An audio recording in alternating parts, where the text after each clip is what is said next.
अस्सलाम वालेकुम, मेरा नाम डॉक्टर अवैस अनवर है और हमने बात करनी है आज फर्स्ट ईयर बायोलॉजी के पहले चैप्टर की, जिसका नाम ही बायोलॉजी है। और इसका टॉपिक हमने जो डिस्कस करना है वो है बायोलॉजी और उसकी मेजर फील्ड्स। इसके बारे में बस ये बेसिक इंट्रोडक्शन है, क्योंकि ये पहले चैप्टर का पहला ही टॉपिक है। तो ये पेज नंबर है बुक का, पेज नंबर 3। बायोलॉजी की डेफिनेशन की अगर हम बात करें तो इससे पहले आपने जो बायोलॉजी पढ़ी थी वो चैप्टर नंबर 9 के अंदर, चैप्टर नंबर कह रहा हूँ, क्लास 9 में पढ़ी थी। तो वहाँ पर भी आपने बायोलॉजी का वर्ड जो है वो डिस्कस किया होगा कि बायो का मतलब लाइफ होता है और लोगोस का मतलब स्टडी होता है, पढ़ना होता है, समझना होता है। तो इस तरह से बायोलॉजी का मतलब स्टूडेंट के माइंड में होता है कि ये स्टडी है लिविंग ऑर्गेनिजम्स की, जो बिल्कुल गलत नहीं है।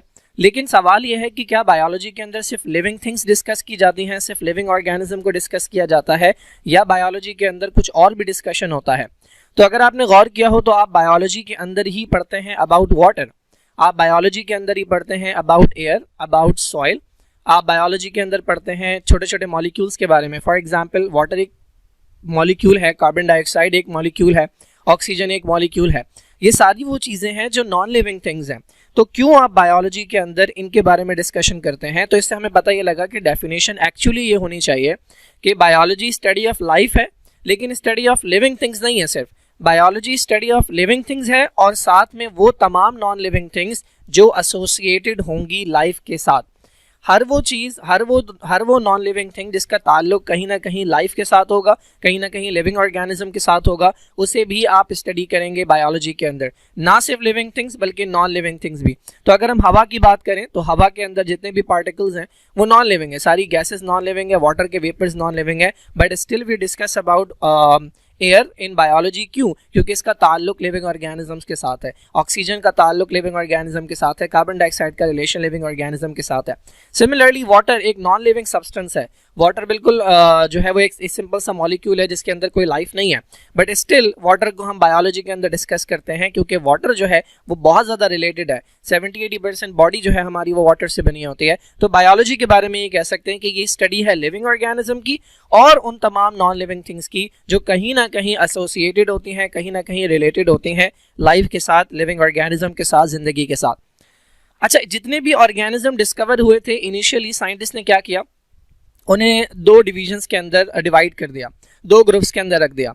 एक को कहा प्लांट्स हैं और एक को कहा एनिमल्स हैं। तो ये इनिशियली ऑर्गेनिज्म को दो किंगडम्स के अंदर डिवाइड किया गया था, प्लांट्स और एनिमल्स। किसको प्लांट कहा था, किसको एनिमल कहा था? कि भाई हर वो ऑर्गेनिज्म जो ऑटोट्रॉफिक होगा, अपना खाना खुद बनाता होगा, उसे प्लांट कह दिया, और हर वो ऑर्गेनिज्म जो हीटरोट्रॉफिक होगा, अपना खाना खुद नहीं बनाता होगा, उसे इन्होंने एनिमल कह दिया। फिर दूसरा पॉइंट ये था कि भाई एनिमल्स वो हैं, एक तो ये हीटरोट्रॉफिक हैं, प्लस इनके पास ना क्लोरोफिल होगा ना इनके पास सेल वॉल होगी, जबकि प्लांट्स के पास जो है वो क्लोरोफिल होगा और सेल वॉल होगी। तो इनिशियली बस ये दो ग्रुप्स बनाए गए थे। फिर इसमें मसाइल आने लगे। तो मैं बताना ये चाह रहा हूँ कि ये जो दो ग्रुप्स थे, फिर इनकी जो स्टडी होती थी उनके लिए स्पेशल ब्रांचेस होती थी। फॉर एग्जांपल, प्लांट्स को जो स्टडी किया जाता था, यानी जिन मेंबर्स को भी प्लांट वाले किंगडम में रखा था उनकी स्टडी को कहते थे बॉटनी, और जिनको भी एनिमल वाले किंगडम के अंदर रखा था वो कहलाती थी जूलॉजी। ये टॉपिक हम चैप्टर नंबर 5 के अंदर दोबारा डिस्कस करेंगे। ये जो दो किंगडम की क्लासिफिकेशन है, या मैं आगे जाके दिखाता हूँ 5 किंगडम की क्लासिफिकेशन। तो अभी मैं बेसिक इंट्रोडक्शन दे रहा हूँ। तो अब ये दो किंगडम की जो क्लासिफिकेशन हुई थी, फिर इसके अंदर इश्यूज आने लगे, क्योंकि बहुत सारे ऑर्गेनिज्म ऐसे थे कि जो ना तो कम्प्लीटली प्लांट से मैच करते थे, ना कम्प्लीटली एनिमल से मैच करते थे। बहुत सारे ऑर्गेनिज्म ऐसे थे कि जो जिनके फीचर्स जो हैं वो इन दोनों से बिल्कुल ही नहीं मिलते थे, फिर भी इन्हें किसी न किसी एक किंगडम के अंदर रखा गया था। उसके बाद जो है वो क्लासिफिकेशन चेंज हुई और दो किंगडम से कर दिए गए 5 किंगडम। तो ये 5 किंगडम कौन से हैं ये हमने डिस्कस करना है थोड़ा सा। ये हमारे पास 5 किंगडम है। ये एग्जैक्ट सेम टॉपिक जो है ये चैप्टर नंबर 5 जो वायरस वाला चैप्टर है आपके बुक का, उसके अंदर हम दोबारा पढ़ेंगे। तो फिलहाल से मैं बेसिक ओवरव्यू दे रहा हूँ। तो पहला किंगडम जो है उसका नाम है किंगडम प्रोकैरियोटी, जिसका पुराना नाम है मोनरा। पहले इसका नाम मोनरा था, बाद में इसका नाम किंगडम प्रोकैरियोटी रख दिया गया। इसमें सारे आते हैं प्रोकैरियोट्स। अब ये प्रोकैरियोट्स कौन है? चैप्टर नंबर 4 के अंदर आप पढ़ेंगे कि जब आप सेल को देखते हैं तो इंसानों का सेल उठाकर देखेंगे तो आपको नजर आएगा इसमें ये सेल मेम्ब्रेन है, और उसके बाद ये न्यूक्लियस है। ये न्यूक्लियस की मेम्ब्रेन है, ये प्रॉपर न्यूक्लियस की मेम्ब्रेन है, यानी न्यूक्लियस जो है वो बाकी सेल से बिल्कुल सेपरेट है। जबकि अगर आप बैक्टीरिया का सेल उठाकर देखेंगे तो आपको ये सेल मेम्ब्रेन तो नजर आएगी। अच्छा, न्यूक्लियस के अंदर आपको पता है हमारा डीएनए होता है, तो ये डीएनए है। ये बैक्टीरिया का सेल है और ये उसका डीएनए, तो कहीं पर भी आपको न्यूक्लियस अलग से नजर नहीं आ रहा। ये मेन डिफरेंस होता है एक प्रोकैरियोटिक सेल के अंदर और एक यूकैरियोटिक सेल में। ये सेल के जिसके अंदर प्रॉपर सेपरेट न्यूक्लियस होता है, बिल्कुल वेल फॉर्म न्यूक्लियस होता है, ये तमाम सेल कहलाते हैं यूकैरियोटिक सेल, और जिसके अंदर ये होगा वो कहलाएगा यूकैरियोट।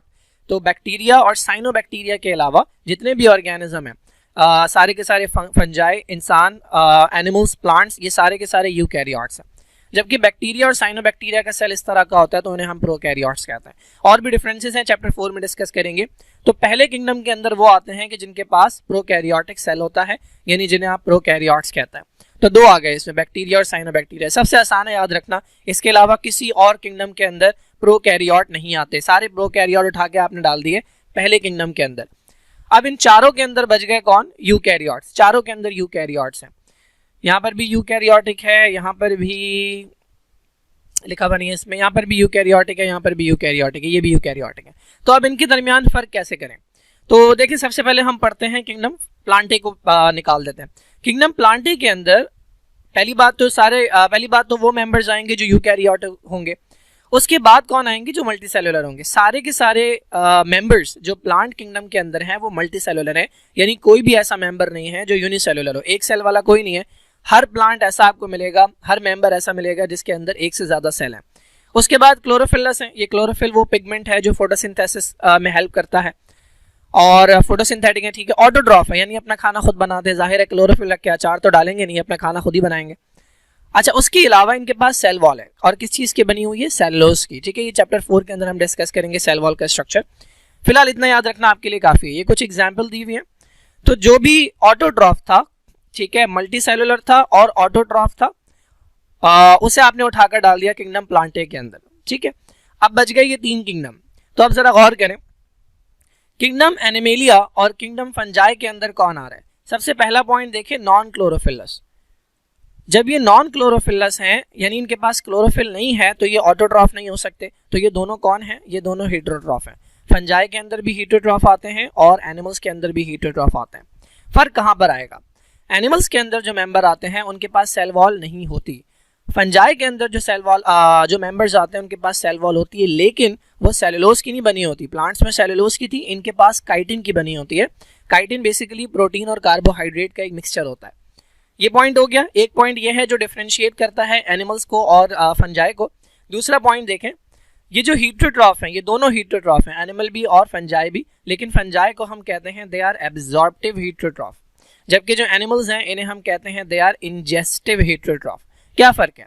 देखिए, एनिमल्स क्या करते हैं, पहले इनका खाना जो है इनकी बॉडी के अंदर जाता है और फिर अंदर जाने के बाद वो छोटे छोटे टुकड़ों में तोड़ा जाता है। हम भी ऐसे ही करते हैं, एनिमल्स हैं हम भी। तो हम पहले खाना खाते हैं, यानी वो साबुत पीस जो है वो हम अपनी बॉडी के अंदर लेकर आते हैं और उसके बाद उन बड़े बड़े पार्टिकल्स को छोटे छोटे पार्टिकल्स में तोड़ा जाता है। तो इसको हम कहते हैं इंजेस्टिव हेटेरोट्रॉफ। फंजाई ऐसा नहीं करते। फंजाई क्या करते हैं, अगर ये फूड है तो पहले इसे तोड़ेंगे, अभी ये बॉडी के अंदर नहीं गया, पहले इसे तोड़ेंगे, ऐसे एंजाइम रिलीज करेंगे इसके ऊपर जो इसे डाइजेस्ट कर देंगे, और जब ये डाइजेस्ट हो जाएगा उसके बाद ये फंगस का हाइफा है, ये इसे एब्जॉर्ब कर लेगा। That is why they are known as absorptive heterotroph. तो 4 किंगडम्स हो गए। अब मजे की बात क्या है, हर वो ऑर्गेनिज्म जो इन चारों किंगडम के अंदर नहीं आ सकता। फॉर एग्जाम्पल, आज एक नया ऑर्गेनिज्म डिस्कवर हो, ठीक है, कोई भी छोटा सा ऑर्गेनिज्म डिस्कवर हो और आपसे पूछा जाए कि भाई कहाँ रखूँ, तो प्लांट्स में रखूँ, तो आप क्या देखेंगे, उसे क्या होना चाहिए, उसे मल्टी सेलुलर होना चाहिए। अगर वो यूनिसेलुलर है तो आप फौरन से मना कर देंगे कि नहीं रखा जा सकता। चले मान लेते हैं कि वो मल्टी सेलुलर है, फिर आप क्या देखेंगे, उसके पास क्लोरोफिल होना चाहिए, उसके पास सेल वॉल होनी चाहिए। अगर ये सब नहीं है तो फिर आप देखेंगे कि अगर क्लोरोफिल नहीं है, सेल वॉल नहीं है और हेटेरोट्रॉफ है और इंजेस्टिव है तो आप कहेंगे एनिमल्स में रख दो। अगर क्लोरोफिल नहीं है और हेटेरोट्रॉफ है लेकिन एब्जॉर्प्टिव है और सेल वॉल काइटिन की बनी है तो आप कहेंगे फंगस में रख दो। अगर यूनिसेलुलर है और प्रोकैरियोट है, यानी उसके सेल के अंदर प्रॉपर न्यूक्लियस नहीं है, तो आप कहेंगे किंगडम मोनोरा में या किंगडम प्रोकैरियोट में रख दो। अगर आपको समझ ही नहीं आ रहा कि वो कहाँ रखा जाएगा, यानी इन 4 किंगडम्स में नहीं फिट आ रहा, तो फिर आप कहेंगे इधर ले आओ भाई। ये वाला जो किंगडम है, किंगडम प्रोटिस्टा, इसका पुराना नाम है और अब इसका नया नाम है प्रोटोक्टिस्टा। इसके अंदर हर वो ऑर्गेनिज्म आता है which no longer classified as animal, plants और फंजाई। यानी कोई भी ऑर्गेनिज्म अगर आप इन तीनों किंगडम में फिट नहीं कर पा रहे, उसमें तो खैर बहुत सिंपल से आते हैं, इन तीनों में अगर आप फिट नहीं कर पा रहे तो आप उठा के डाल देते हैं इसके अंदर। तो ये एक ऐसा किंगडम है कि जिसके अंदर आपको मुख्तलिफ तरह के ऑर्गेनिज्म नजर आते हैं। इसमें कुछ ऐसे हैं जो प्लांट्स की तरह के हैं, ठीक है, लाइक यूग्लिना। इसके अलावा एल्जी का नाम आपने सुना होगा। ये प्लांट्स की तरह के ऑर्गेनिज्म होते हैं जो ग्रीन होते हैं, फोटोसिंथेटिक होते हैं, लेकिन ये पानी में रहते हैं जबकि प्लांट ज़मीन पे रहते हैं। कुछ इसके अंदर ऐसे हैं जो एनिमल्स की तरह के हैं, लाइक प्रोटोजोआ के अंदर आते हैं पैरामीशियम, अमीबा आता है, प्लाज्मोडियम आता है। और इसके अलावा कुछ ऐसे हैं जो फंजाई की तरह के हैं। फंजाई की तरह में जिम्नोमाइकोटा और रूमाइकोटा, ये चैप्टर नंबर 7 के अंदर हम डिटेल में डिस्कस करेंगे। तो ये बेसिकली डिविजन्स हो गए हमारे पास, जिसे हम कहते हैं 5 किंगडम क्लासिफिकेशन। अभी यही जो है वो चलती है और ये हम दोबारा डिस्कस करेंगे चैप्टर नंबर 5 में और थोड़ा सा डिटेल के अंदर और थोड़ा सा तरीके से। अच्छा, अब इतने सारे ऑर्गेनिज्म जब आ गए, इतने सारे, क्योंकि आपको पता है बहुत सारे मिलियंस ऑफ ऑर्गेनिजम्स हैं जो डिस्कवर हो चुके हैं। ये हमारे पास नंबर दिया है इसी पेज के ऊपर, 1.5 मिलियन स्पीशीज जो है लिविंग ऑर्गेनिज्म की वो डिस्कस हो चुकी हैं। तो बायोलॉजी के अंदर आप सिर्फ ये डिस्कस नहीं करते कि कौन प्लांट है कौन एनिमल, आप उसका स्ट्रक्चर भी डिस्कस करते हैं, आप उसका फंक्शन भी डिस्कस करते हैं, आप उसके अंदर बहुत ज़्यादा डिटेल में जाते हैं। तो अब इतनी ज़्यादा डिटेल के अंदर जब बायोलॉजी डिस्कस करनी है तो आपके पास कुछ स्पेशलाइज्ड ब्रांचेज आती हैं। उन ब्रांचेस के बारे में हमने जो है ये डिस्कस करना है, और ये मैं अब नेक्स्ट वीडियो के अंदर जो है वो बताऊंगा कि कितनी ब्रांचेस आपकी बुक के अंदर दी गई हैं और कौन सी ब्रांच के अंदर हम क्या डिस्कस करते हैं, क्या ज़रूरत पड़ी इन ब्रांचेस की, क्योंकि बायोलॉजी इतनी ज़्यादा एक्सटेंसिव हो गई, हर ऑर्गेनिज्म के बारे में इतनी ज़्यादा डिटेल हो गई, उसका स्ट्रक्चर अलग डिस्कस किया जा रहा है, उसका फंक्शन अलग डिस्कस किया जा रहा है, उससे होने वाली बीमारियाँ अलग डिस्कस की जा रही हैं, उसके फ़वाइद अलग डिस्कस किए जा रहे हैं, उसके मॉलिक्यूल अलग डिस्कस किए जा रहे हैं, वो रहता कहाँ है ये अलग डिस्कस किया जा रहा है। तो ये तमाम अलग अलग फील्ड्स जो हैं वो वजूद में आई हैं कि जिसके अंदर आप किसी पर्टिकुलर चीज़ के बारे में डिस्कशन करते हैं। ये इंशाल्लाह हम नेक्स्ट वीडियो के अंदर कवर करेंगे।